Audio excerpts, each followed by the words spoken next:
So, D-Day, June 6, 1944. I mean, when we think of it, what comes to mind is just the sheer scale, right? The Armada, the landing craft, yeah. The pictures we've all seen. Exactly. The soldiers hitting the beaches, the overall strategic genius of it all.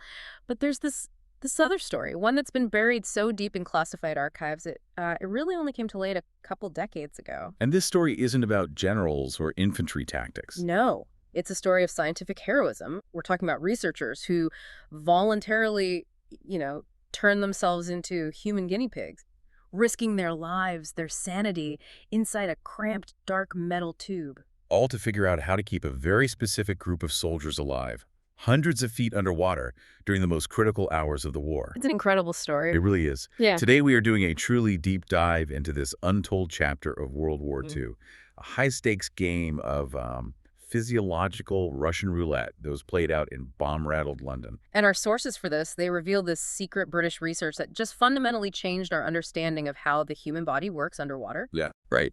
And that understanding made these specialized covert operations for the Normandy landings possible. This wasn't just about, building better diving gear. Not ah. It was about quantifying what extreme pressure actually does to your nervous system, to your lungs. Yeah. And these records, they were so sensitive, detailing physical breakdowns, seizures, scientific near catastrophes, that they were kept locked away, classified until 2001. So our mission today is pretty clear.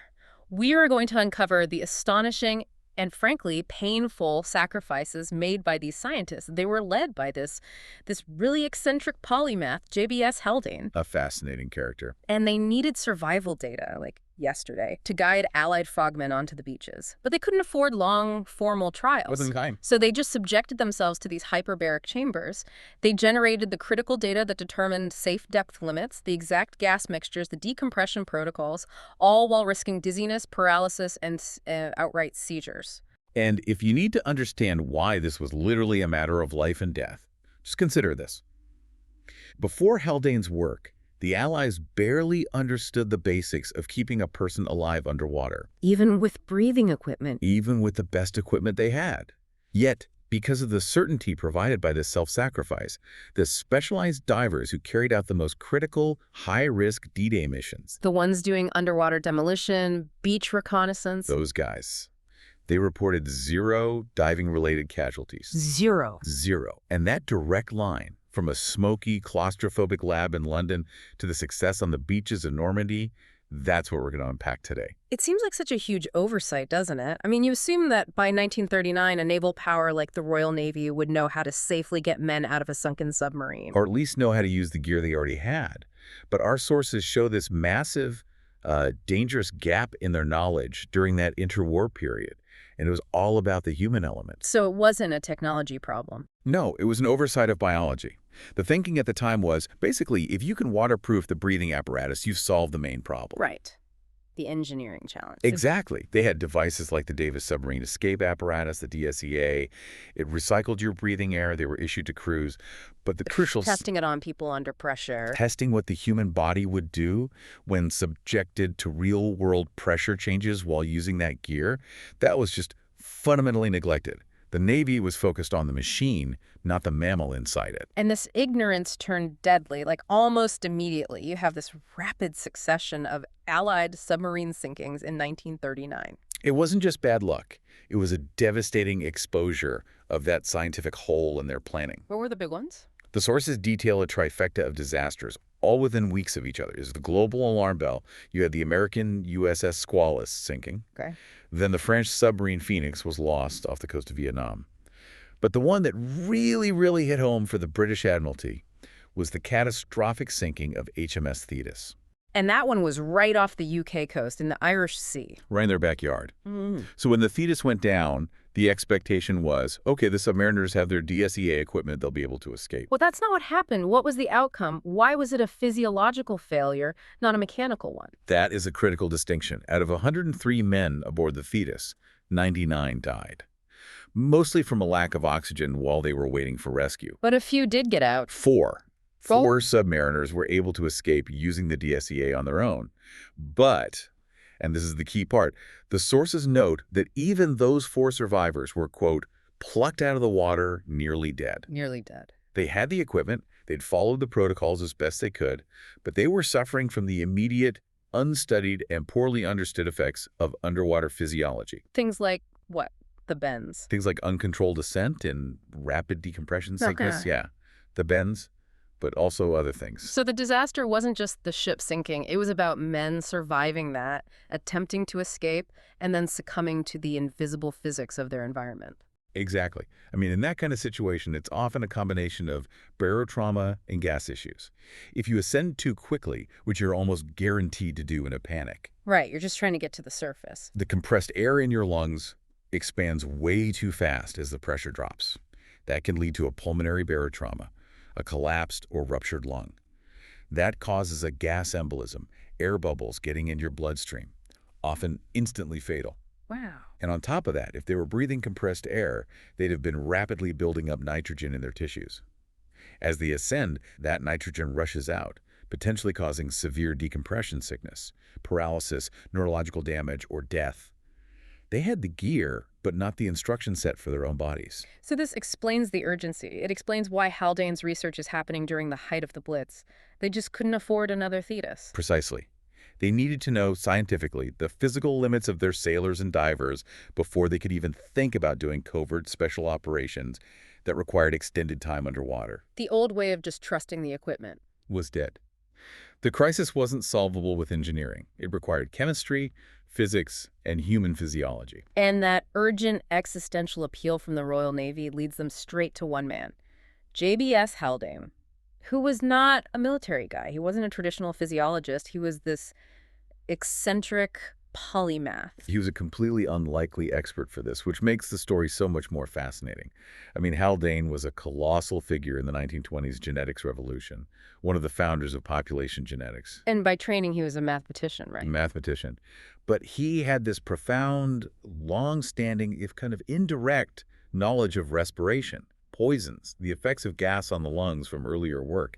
This huge breadth of knowledge meant he was sort of inadvertently the perfect person at the perfect time. So when World War II kicks off in '39, he just pivots. Completely. He transfers his entire focus from the mathematics of evolution to this urgent underwater research. And the setting, the team he puts together, it all just underscores that urgency. This wasn't some clean, state-of-the-art military lab. No, the sources really stress the ad hoc, wartime nature of this whole operation. Haldane sets up his research in a factory in London.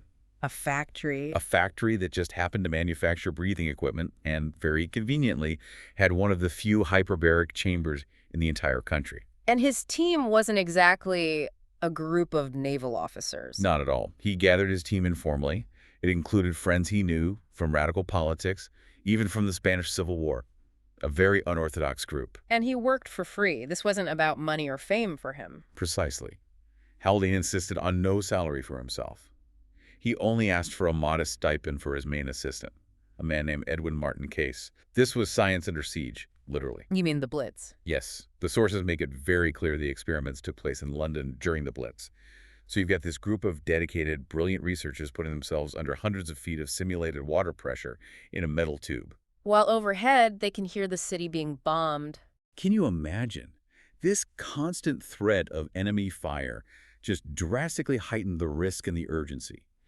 Every single data point was secured not just under extreme pressure, but under the constant threat of a bomb bringing the whole building down on top of them. But the Admiralty didn't just ask him for general knowledge. They had a very specific, high-priority question for him. They did. It came from some recent American naval research. The initial explicit request was to definitively settle the theory of nitrogen narcosis. Rapture of the deep. Exactly.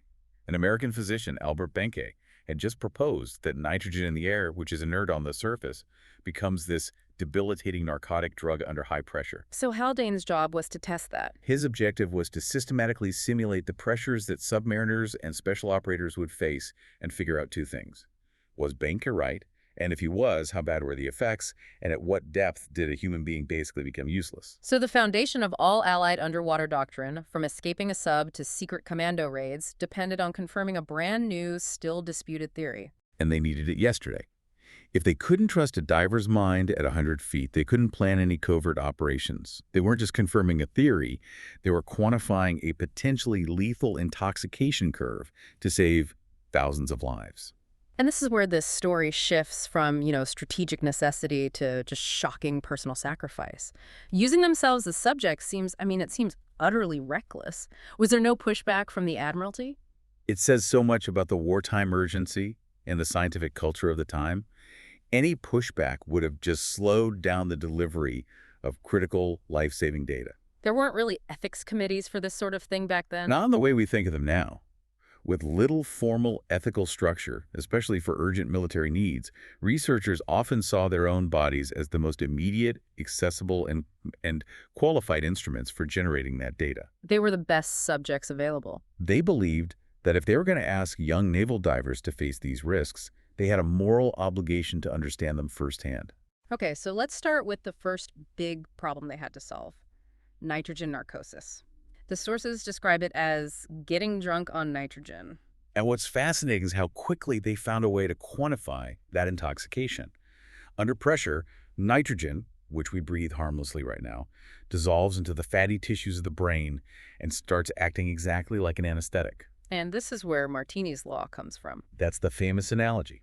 It's an estimate that says for every 33 feet of depth, that's 1 atmosphere of pressure, it's equivalent in mental deficit to drinking 1 martini with gusto on an empty stomach. And they pushed this limit hard. Inside that chamber, they basically simulated 9 martinis in under 4 minutes. Haldane and Edwin Martin Case decided to simulate a rapid descent to a pressure equivalent of 300 feet of seawater.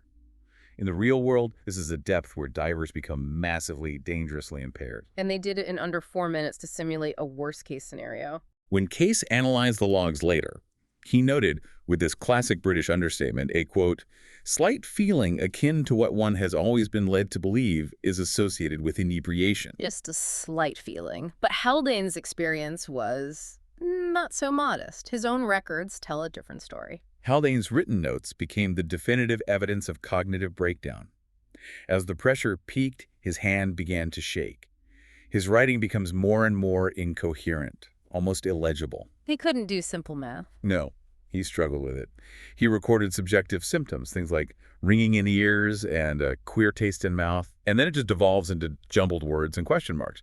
They realized the symptoms weren't just, euphoria. It was a significant, potentially lethal impairment of complex thought. And their conclusion from that became a cornerstone of modern diving safety. It did. They wrote, quote, "It is quite imperative that no great trust should be placed in human intelligence under these circumstances. They had proven that depth alone could render the best trained operator completely useless." But the physical toll, it went way beyond just mental confusion. These experiments came with serious, sometimes permanent, sacrifices. The list of severe symptoms they experienced is just. It details an immense personal cost. Subjects suffered intense headaches, prolonged dizziness, somnolence, uncontrollable vomiting. Seizures. Outright seizures, yeah. Internal bleeding, collapsed lungs, a pneumothorax, and even broken bones from uncontrolled convulsions inside the chamber. The sources are very clear that some of the researchers never fully recovered from the long-term effects. The famous tooth anecdote seems to just perfectly capture Haldane's mindset, treating searing pain as just another data point. It's an almost superhuman example of scientific detachment. Right. After one really intense decompression, Haldane felt this searing pain and heard an audible squeaking sound from an old dental filling. A tooth squeeze? It's a form of barotrauma, yeah. Pressurized gas was slowly escaping from a tiny pocket inside his tooth cavity. He was in agony. But his first reaction was to log it, cheerfully noting he'd discovered a new type of bends. And what did you do next? He had the tooth removed immediately. Not for relief, but to prevent that interference from affecting the pressurized environment again. He wanted to make sure his future tests were scientifically sound. He viewed his body as a disposable instrument for the greater good. And his assistant, Case, he volunteered for an equally grueling cold simulation. They needed to replicate the deadly combination of a flooded submarine, freezing water plus high CO2. So Case volunteered. He sat inside the chamber, submerged in a tub of water kept at a brutal 50 degrees Fahrenheit. With ice blocks chained to the bottom. Right, to keep the temperature from rising. Hey. He stayed there, simulating the exposure of a submariner trying to escape. He quickly became hypothermic, shaking so violently he couldn't complete the dexterity tests they needed for data. They had to pull him out. But they got critical baseline data on how quickly the cold incapacitated a person's hands. Okay, so let's move from narcosis to toxicity. Because nitrogen was only half the problem. They had to confront the lethal threat of oxygen itself. And this is where the science gets truly, truly dangerous. The problem is hyperoxia of breathing pure oxygen, or highly oxygenated mixes, at high partial pressures. Under pressure, oxygen basically becomes a poison. It becomes poisonous to your nervous system. Yeah, Mhm. it causes central nervous system, or CNS, oxygen seizures. And that is a catastrophic hazard, because a seizure underwater almost guarantees you'll drown. The convulsion can make you spit out your regulator. And this can happen in surprisingly shallow water. It can happen as shallow as 20 feet if you're breathing 100% oxygen, which is exactly what covert operations needed to prevent bubbles. But the researchers had a massive crisis because their initial theory about oxygen toxicity was completely wrong. They were fighting against the clock. The theory at the time suggested oxygen toxicity was just about pressure and time. But then a seizure suffered by one of the subjects, a woman named Elizabeth German, who played this crucial, often overlooked role. It, quote, upended all of their scientific theory. She had a seizure at a point they didn't predict. Which was terrifying. It forced the team to immediately abandon their existing protocol and repeat the entire experimental sequence on themselves on a much shorter, more urgent timescale to generate new, safer guidelines before the military operations could proceed. So what was the actual breakthrough that solved the oxygen problem? It wasn't just managing O2 levels. No. The breakthrough, which became the cornerstone of all closed-circuit diving, was realizing that the invisible byproduct of breathing carbon dioxide was the key. They discovered that CO2 buildup was paramount. More dangerous than the oxygen level itself. Why is that? Well, think about what makes you breathe. Most people think it's a lack of oxygen, but the primary powerful reflex that forces you to take a breath is the concentration of CO2 in your blood. Okay. In rebreathers, the CO2 you exhale is supposed to be scrubbed by soda lime. If that scrubber fails, or if the diver is breathing so hard that the scrubber can't keep up, CO2 rapidly builds up. This causes headaches, dizziness, panic, but crucially, they learned that high CO2 levels severely aggravate CNS oxygen toxicity. So the CO2 opens the door for the oxygen to become lethal. Exactly. It makes oxygen poisonous much faster and at shallower depths than they thought. Controlling CO2 meant controlling the environment of the brain. That discovery established the true safety envelope. So now we can connect this desperate scientific race directly to the strategic needs of the war. The Allies were under immense pressure to open a Western front, but they lacked the one thing they needed most. Detailed current intelligence on enemy positions. Right. The military strategy demanded these huge amphibious operations, but they absolutely could not afford a repeat of previous intelligence failures. This is what was driving the urgency of the diving science, the need for undetectable beach surveying. And the primary tragic evidence for this intelligence failure is the disastrous Dieppe raid in 1942. The scale of planning hubris before Dieppe is just staggering when you look back at it. What were the planners actually relying on when they sent thousands of men ashore there? According to the archival documents uncovered much later, the initial planning reports relied on shockingly minimal, outdated information. They used only 3 photographs to analyze the terrain and the defenses. And one of them was a vacation photo. Get this, yes. One was a completely useless pre-war photograph of the beach at Dieppe, showing people on vacation. Sunbathers, shade tents, ladies in fashionable attire. Why? Why would they use that? Because it gave them a rough idea of the elevation and the position of the seawall.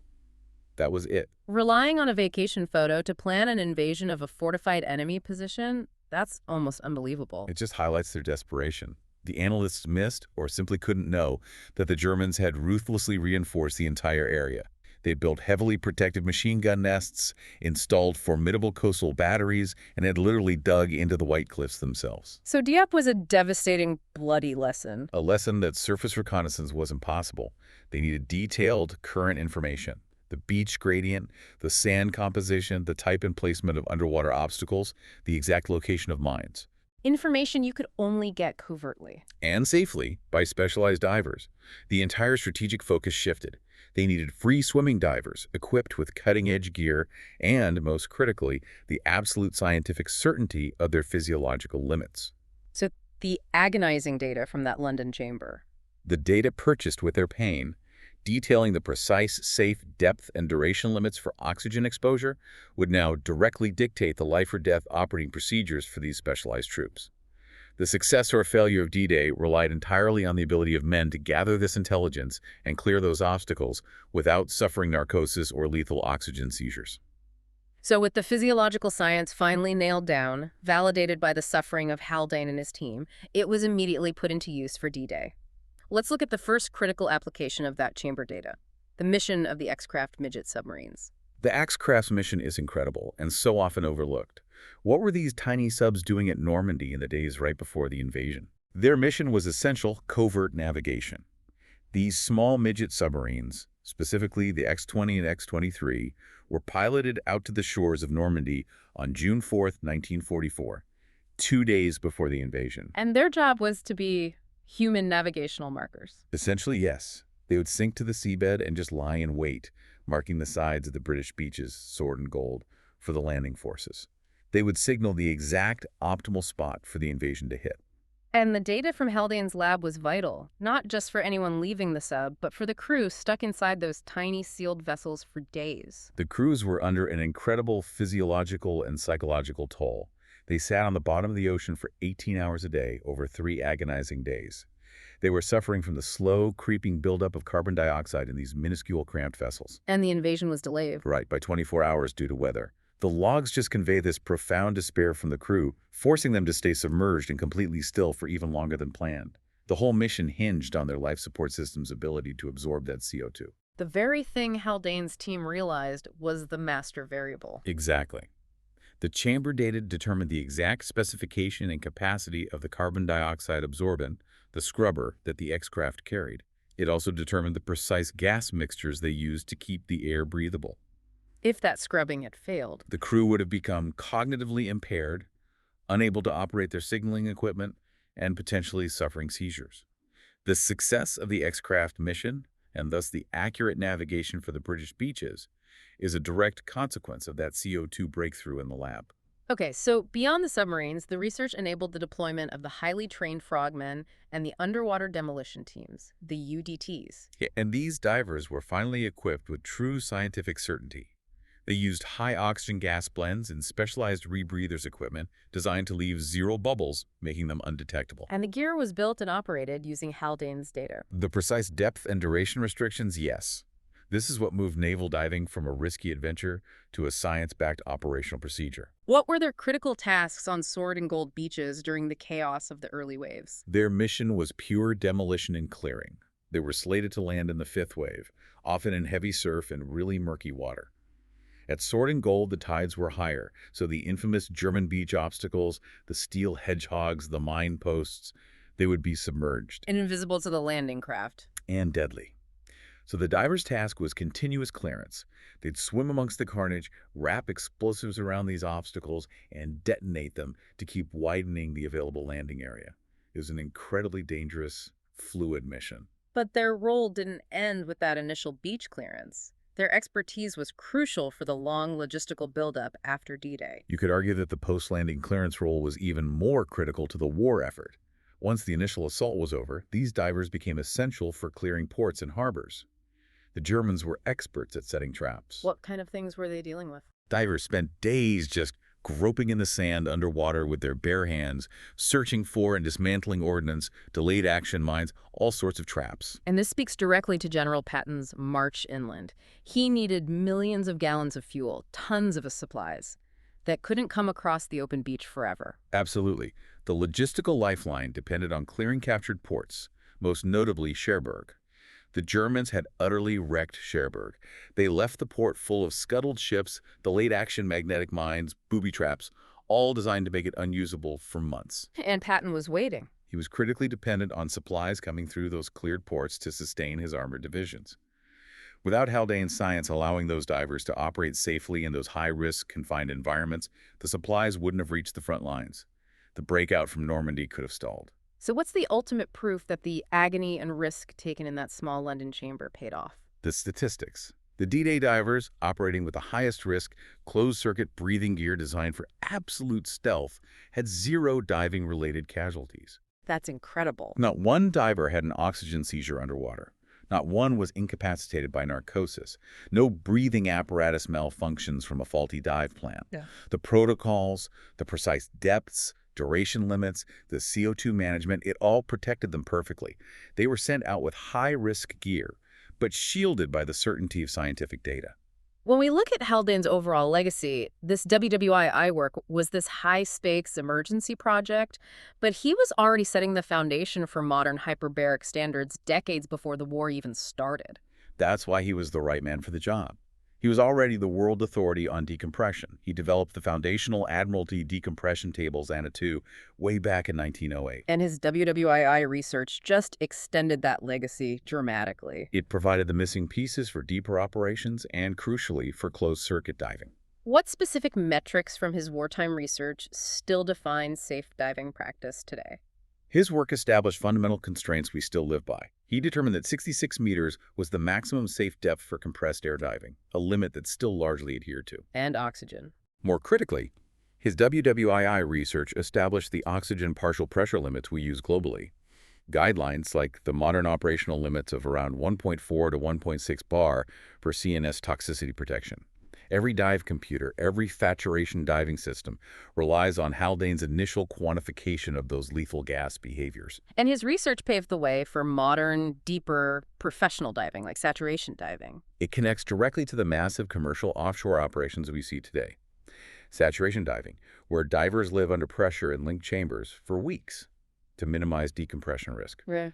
Haldane's team was wrestling with the exact same core physiological effects, managing narcosis, mitigating oxygen toxicity, calculating the high work of breathing from dense gas that modern commercial divers manage. You mentioned that deep diving can lead to long-term consequences. What kind of physical issues are we talking about that Haldane's work helped us study later? One of the big ones is which, put simply, it's bone death caused by pressure changes. Repeated decompression injuries can cause tiny bubbles to form in the bloodstream, which eventually obstruct blood flow to the bones, particularly in the shoulders and hips. This leads to the gradual death of the bone tissue. Wow. So while Haldane's focus was on saving lives from acute immediate death, his initial data created a safety envelope that minimized that danger and allowed later generations to study these slower, chronic conditions. And the most incredible part of this whole saga is that this story, the self-experimentation, the seizures, the tooth, its role in D-Day, it was all hidden from history for over 50 years. And we owe its revelation to the meticulous archival work of one person, a biomedical engineer named Rachel Lance. How does she find it? Dr. Lance specializes in military diving and blast injuries, and she discovered this history almost by accident. She found an old academic publication about diving science from 1941 detailing some unusual work, and she realized the context was missing. Yeah. She asked herself, why were the British working on weird carbon dioxide breathing while London was being hammered by the Blitz? A very good question. And her research led her to documents that remained classified until 2001, finally bringing the bravery and the suffering of these chamber divers to light, documenting heroism that was completely unacknowledged for a generation. And what was the one piece of evidence that, as the modern archivist, shocked her the most about how necessary this work was? The archival discovery that really underscored the massive intelligence void they were filling was finding those official D-Day planning reports. She found that the Allied command, even after years of war, was still relying on those 3 flimsy, outdated photographs of Dieppe. The vacation photo. She called the initial planning hubris staggering. It just highlighted how desperately the military relied on these later, specialized covert operations enabled by Haldane's science to fill a massive existential intelligence need they simply could not get any other way. So to synthesize the core idea here, the Allied success on D-Day, this global military marvel, it wasn't just about tanks and ships. It was fundamentally enabled by this tiny, dedicated, high-risk group of scientists. Self-experimenting scientists in a bomb-rattled London lab. Who developed the physiological safety rules that protected these highly specialized troops. They enabled key missions like the X-craft navigation and the critical clearance of ports like Cherbourg. And in doing so, they saved the logistical lifeline of the entire invasion. What's so fascinating to me is that ability to adapt and plan for things going wrong. From anticipating the chaos of the tides at Normandy to predicting these catastrophic, invisible physiological responses in the human body under pressure, that was the key differentiator for Allied success. Right. The story of these chamber divers is this powerful, humbling reminder that behind every massive, successful military operation, there's often this hidden layer of unglamorous scientific sacrifice, generating data that turns an impossible, lethal risk into just a manageable, difficult task. We've spent this time discussing the total extreme self-sacrifice of J.B.S. Haldane and his team. They were willing to risk their lives, their lungs, their sanity to generate life-saving data for the war, viewing their own bodies not as, property, but as instruments for immediate survival. A means to an end. And that kind of total self-donation provides a really stark contrast to how we view the ownership of human tissue and informed consent today. That contrast is profound. Modern medicine, modern research, it all relies so heavily on consent, and the conversation over who owns your tissue once it's removed, it's a really complex ethical debate. And Rachel Lance, the engineer who uncovered this history, she had an experience with this herself. She did. She had surgery to remove a uterine fibroid, and she decided to donate it to the Mutter Museum for educational purposes, kind of continuing her commitment to medical history. But the sources say that when she followed up, she was told that because she'd signed a legal agreement, the museum essentially owned the object and could do whatever they want with it, including destroying it. Which sparked a debate, because the American Alliance of Museums strongly advises against treating human remains as mere property. Right. And it raises this important question for the listener. When you look at that highly complex modern debate over informed consent, ownership, and the purpose of human tissue, where museum policy and personal autonomy collide, how does it contrast with the radical, immediate, and total self-sacrifice of Haldane and his team? Men who volunteered their bodies for acute, immediate risk, without a formal policy, with no guaranteed recovery, simply to generate data for survival in an existential war. You now know the risks they faced and the data they produced. Considering the high price they paid for that data, what is the moral value of certainty when you're facing a catastrophe? And how do we reconcile the ultimate utility of their wartime self-experimentation with the absolute autonomy we demand over our bodies today? It's a balance that remains a question for all of us.